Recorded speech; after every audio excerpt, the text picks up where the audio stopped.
हम जब पैदा हो रहे थे तब देश में मंदिरों और मस्जिदों की लड़ाई चल रही थी।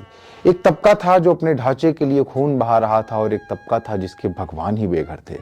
वो ठिकाना तलाश रहे थे। प्राइमरी में जब हमारी पीठ पर हमसे ज्यादा भारी बस्ता टांग दिया जाता था, खुद का बोझ उठाना तो हमने तभी सीख लिया था।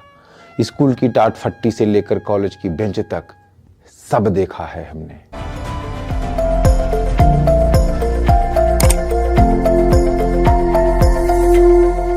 नमस्कार बंधुओं, मेरा नाम है सौरभ पांडेश्वर और आपका स्वागत, वंदन और अभिनंदन करता हूं मैं देसी ग्लोबल टॉक्स के इस अंक में।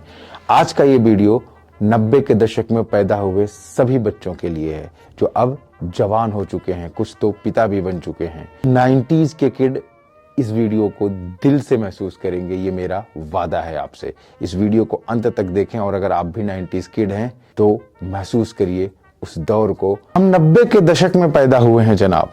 हमने दुनिया को बदलते हुए देखकर दुनियादारी सीखी है और सिर्फ सीखा ही नहीं बल्कि जिया है उसको। हम जब पैदा हो रहे थे तब देश में मंदिरों और मस्जिदों की लड़ाई चल रही थी। एक तबका था जो अपने ढांचे के लिए खून बहा रहा था और एक तबका था जिसके भगवान ही बेघर थे। वो ठिकाना तलाश रहे थे। तेल के चक्कर में अमेरिका खाड़ी देशों का तेल पेर रहा था और हर जगह लोकतंत्र की स्थापना कर रहा था। हमने बैटरी से ब्लैक एंड व्हाइट टीवी चलाकर जय श्री कृष्णा, ओम नमः शिवाय और जय हनुमान, जय गंगा मैया, रामायण और महाभारत देखी है। और आप कहते हैं कि आजकल की जनरेशन को धर्म और संस्कारों में रुचि नहीं है। प्राइमरी में जब हमारी पीठ पर हमसे ज्यादा भारी बस्ता टांग दिया जाता था, खुद का बोझ उठाना तो हमने तभी सीख लिया था।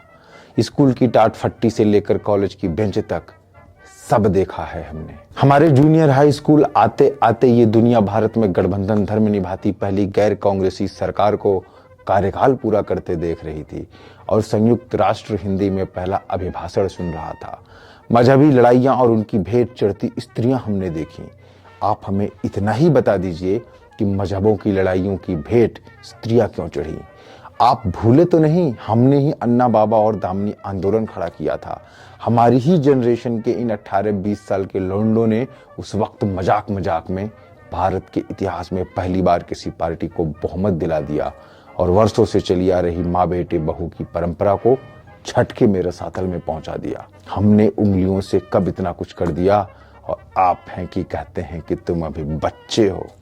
हम 90 के दशक में पैदा हुए हैं जनाब। BSNL के डिब्बे की ट्रिंग ट्रिंग से लेकर पैनासोनिक और मोटरोला का वो वायरलेस, नोकिया का बहुउद्देशीय फोन, रिलायंस की प्रेमी प्रेमिका निशुल्क संवाद योजना और फिर जावा, सिम्बियन, विंडोज के बाद एंड्रॉयड और iOS। BSNL सिम लेने के लिए 2-2 महीने का इंतजार करते थे हम। 9 नंबर के बटन को 7 बार दबाकर हाँ आता था। हम तब फोन जेब में रखे रखे अपनी उंगलियों से ही ग्रंथ लिख दिया करते थे। लेकिन आपने हमारे इस टैलेंट पर पीठ थपथपाने के बजाय दिन भर फोन में घुसा रहता है। इस फोन को तो तोड़ के फेंक देना चाहिए जैसे डायलॉग हमारे हिस्से में आए। हम चिट्ठियों से शुरू होकर मेल, SMS, फेसबुक और व्हाट्सएप तक आ गए, फिर भी हमारी जनरेशन को सामाजिक नहीं माना गया। हमने देखा है आतंकियों के आगे घुटने टेकती सरकारों को। हमने देखा है तमाम ए राजाओं और कलमाड़ियों को विशेषण और गाली बनते। हमने देखा है किशोर कुमार को तबाह करता हनी सिंह। हमने देखा है केजरीवाल की नौटंकी को और फिर मोदियापा फीवर को। हमने देखा है बिकते पत्रकार और उनको पड़ती विशुद्ध गालियां। सीमा पर सैनिकों के कटते सर भी हमने देखा है। पहले भूख से और फिर मिड डे मील खाकर मरते बच्चे भी हमने देखा है। पेड़ पे लटकी लाशों को हमने देखा है। हर रोज लुटती किसी की आबरू को हमने अपनी इन्हीं आंखों से देखा है। आरक्षण की जंजीरों में जकड़ा छात्र और हर रोज लीक होते प्रश्न पत्रों को भी हमने देखा है। और आप हैं कि बोल दी कि हमारी जनरेशन पगलाई हुई है, अभी हमने कुछ देखा ही क्या है। तो आप ही बताओ, सदियों से सब कुछ देखने के बाद आपने कौन से झंडे गाड़ दिए।